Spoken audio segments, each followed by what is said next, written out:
Janë ngritur dyshime se politikat e ndjekura ndër vite nga komuna e Graçanicës kanë ndikuar të shpërfaqen mospërputhje në mes të numrit real dhe atij zyrtar të banorëve.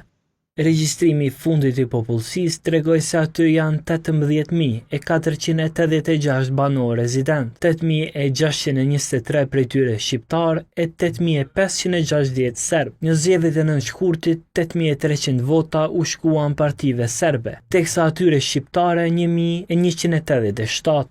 Të drejtë vote në këtë komunë patën 22.819 qytetarë. Neniteti i ligjit për zgjedhjet e përgjithshme përcakton se lista e votuesve merret nga regjistri civil e jo nga të dhënat e regjistrimit të popullsisë.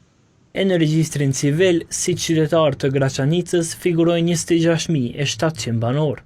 Bekim Salihu, hulumtuesi politikave lokale në Institutin GAP, thotë se në këtë komunë ka ekzistuar prej vitesh një politikë e heshtur për të kufizuar rritjen demografike të shqiptarëve. Komuna e Graçanicës një kohë i ka sabotuar, po them kushtimisht, çështjen e lejeve të ndërtimit, veç mas kur e ka kuptuar që ndërtuesin shqiptar.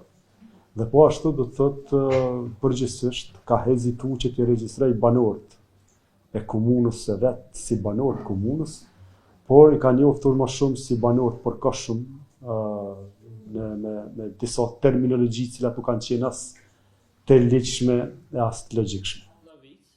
Zëdhënësi i institucionit të avokatit të popullit, Petret Çollaku, thotë se nga 80 qytetarë shqiptar të komunës së Graçanicës është pranuar një ankesë rreth vështirësisë për të pajisur me leje ndërtimore.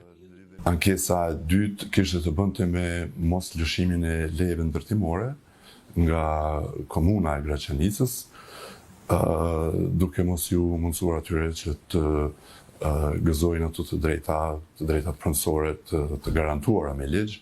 Sipas Salihut, frika nga ndryshimi i balancës etnike pati ndikim të drejtë për drejtë në politikat e regjistrimit dhe të lejeve të ndërtimit në këtë komunë. Duket që nuk ka qenë rastit komplet ajo çfarë ka ngjarë në Graçanicë për shumë vite. Pra ka pasur një vullnet politik ose një frikë nga ana e politikës zyrtare në atë komunë që regjistrimi i shqiptarëve, në veçanti shqiptarëve, do ta ndryshonte konfiguracionin etnik të komunës e përrjedhoi pastaj do ta ndryshonte edhe konfiguracionin politik. E në komunën e Graçanicës mohuan se ka pengesa të këtyre natyrave.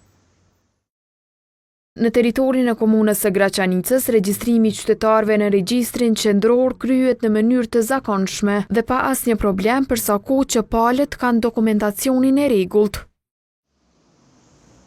Graçanica e mori statusin e komunës në vitin 2010, gjatë atij që njihej si procesi i decentralizimit. Ajo u formua duke i shkëputur territor komunës së Prishtinës, Lipjanit dhe Fushë Kosovës.